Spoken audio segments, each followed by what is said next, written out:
Você está no canal Eu Estudo a Lição com o pastor Samuel Camilo Júnior. Hoje é sábado, dia 6 de junho.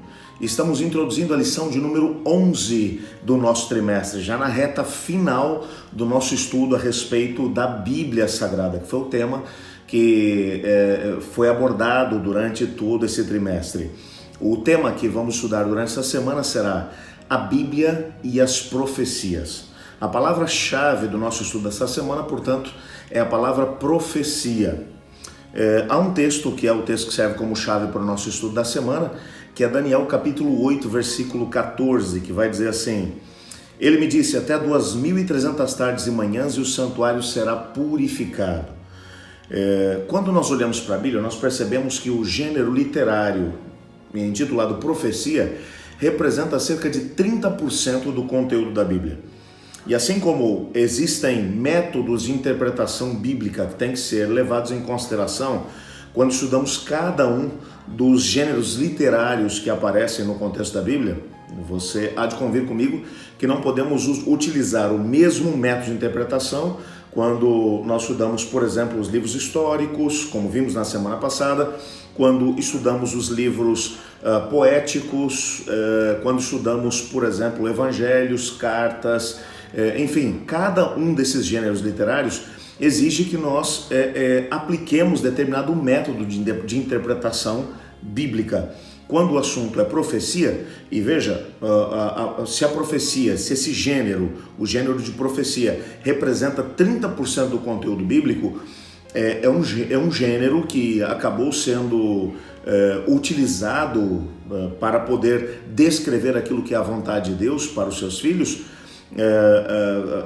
ocupando um grande percentual, uma grande parcela daquilo que foi o conteúdo geral oferecido pelo Espírito Santo aos santos profetas, para que nós tivéssemos a possibilidade de ser edificados através da palavra de Deus. Quando o assunto é profecia, portanto, é importante que nós tenhamos a possibilidade de compreender algumas coisas. Existem pelo menos 4 métodos de interpretação profética que são hoje utilizados no meio cristão, quando o assunto é profecia, principalmente profecia apocalíptica. Você tem os 2 principais livros de profecia apocalíptica que temos na Bíblia, Daniel no Antigo Testamento e Apocalipse no Novo Testamento. Essa profecia, esse gênero de livros, são livros cujo principal objetivo é mostrar como Deus age no decorrer da história. E com isso já estou começando a te dar a principal chave de interpretação, que é o que, como Adventista do Sétimo Dia, nós usamos. Antes de falar sobre os 4 principais métodos, eu queria te dar aqui alguns dados importantes que são trazidos pelo nosso guia de estudos. Vai mencionar que a reforma protestante, ela acabou tomando uma proporção realmente gigantesca, principalmente no contexto da Europa, que foi o epicentro dessa mesma reforma que acabou acontecendo. Vários foram os nomes que se levantaram buscando reformar a igreja. A igreja havia se afastado daquilo que era o assim diz o Senhor, a tradição dos homens havia tomado um peso, assumido um peso muito maior do que aquilo que era a revelação bíblica. Então o princípio da sola escritura, já estudamos sobre ela durante esse trimestre, onde somente as escrituras, a Bíblia Sagrada, o conteúdo dela, serviria como regra ou norma para podermos estabelecer doutrinas, ensinamentos, e ao mesmo tempo que deveria reger a conduta humana. Somente a Bíblia, o conteúdo bíblico, seria o responsável por isso. Dentro desse mesmo princípio da sola escritura, aquilo que acabou fazendo com que a reforma protestante tomasse uma proporção realmente tão grande no contexto europeu foi o método de interpretação profética que acabou sendo adotado por boa parte dos grandes expoentes da reforma protestante. Nomes como, por exemplo, John Wycliffe, Martinho Lutero, Zwinglio, John Knox, entre outros, que acabaram adotando o método historicista de interpretação bíblica, onde nós cremos que Deus age na história. Deus não está limitado a agir apenas no passado, no futuro ou no presente. Não, Deus age no passado, no presente e no futuro. Portanto, a profecia bíblica, ela tem que ser compreendida como as ações que Deus está realizando na história. E exatamente esse método historicista fez com que eles chegassem a algumas conclusões muito interessantes. Conclusões como, por exemplo, que o chifre pequeno, Daniel capítulo 7 e Daniel 8, e ao mesmo tempo a besta que emerge do mar de Apocalipse capítulo 13, eles mesmos acabaram identificando esses símbolos como sendo a própria Igreja Católica Apostólica Romana no poder papal, que havia usurpado de Deus aquilo que era o poder de fazer a intercessão entre Deus e o homem e ao mesmo tempo de ditar aquilo que era certo e o errado. Foi exatamente por adotarem um método historicista que esses grandes reformadores fizeram essa mesma interpretação. Portanto, o método historicista não é uma exclusividade dos Adventistas do sétimo dia. Os Adventistas do sétimo dia foram buscar esse método de Daniel e de Apocalipse, porque nós percebemos nitidamente que ambos os autores, tanto Daniel quanto João, que escreveu o livro do Apocalipse, eles estavam com esse método dentro da sua cabeça quando resolveram escrever o seu livro. Isso fica muito claro até em alguns momentos em que eles começam a fazer um processo de interpretação daquilo que eles estavam escrevendo.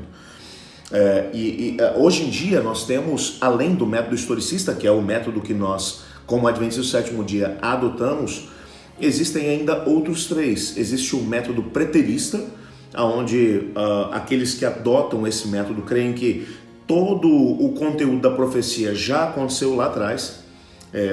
Muitos cristãos hoje em dia, por exemplo, olham para o Apocalipse e dizem que tudo aquilo que o Apocalipse está mencionando aconteceu na época da igreja cristã primitiva e deve ser aplicado àquilo que era o Império Romano pagão. Ponto. Nada de futuro em relação a isso. Outros, por sua vez, adotam um método futurista, onde eles creem que no passado e no presente não tem nada da profecia que está acontecendo.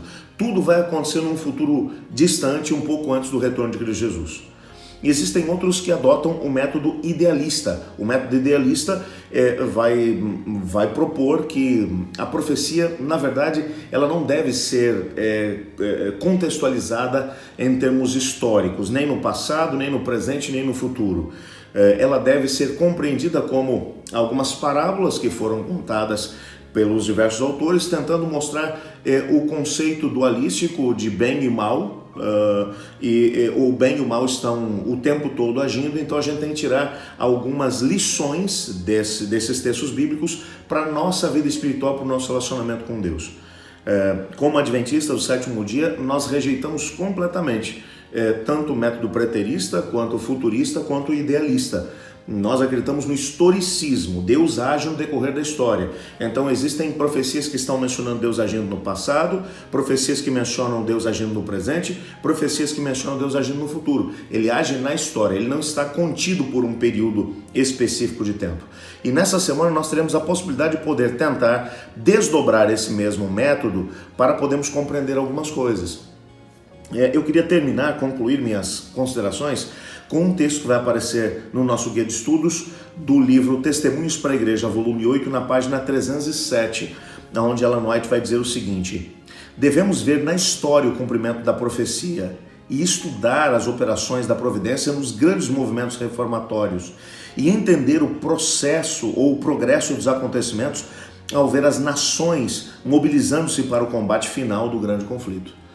Você percebe nitidamente por esse texto que Ellen White também adotava o método historicista, e ela nos recomenda que nós devemos olhar para a história e perceber na história os movimentos da profecia sendo ou tendo lugar, acontecendo, ou perceber que algumas peças fundamentais identificadas pela profecia bíblica que começam a se mobilizar no panorama histórico, prontos para poder chegar naquilo que foi o cumprimento mencionado pela Escritura Sagrada.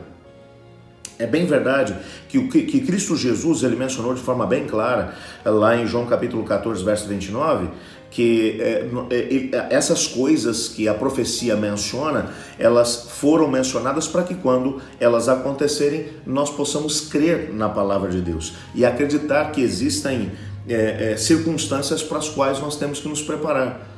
A profecia, principalmente a profecia apocalíptica, é o momento em que Deus abre um pouquinho a cortina da história para mencionar, olha, isso vai acontecer em tal época e naquela outra, para que cada uma das gerações que estariam vivendo desde o tempo do profeta até o tempo do retorno do Senhor Jesus, para que as pessoas pudessem se preparar e não ser apanhadas de surpresa diante de acontecimentos grandiosos que teriam lugar.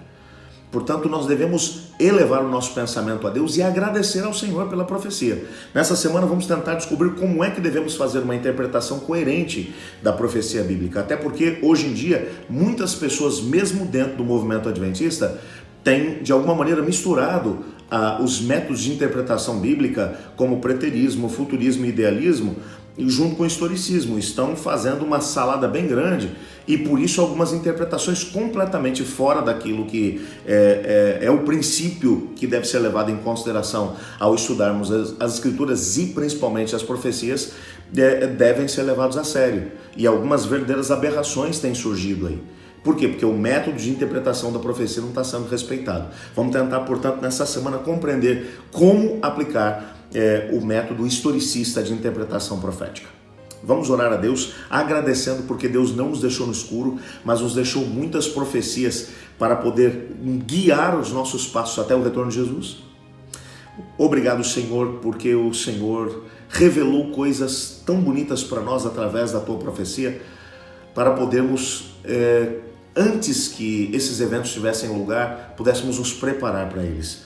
Ajuda-nos a compreendermos a profecia e a respeitar os métodos de interpretação. Nessa semana, pedimos que o Teu Espírito nos ajude a podermos compreender claramente aquilo que é o Teu propósito para nós. Pois é em nome de Jesus que oramos. Amém. Eu estudo a lição e você?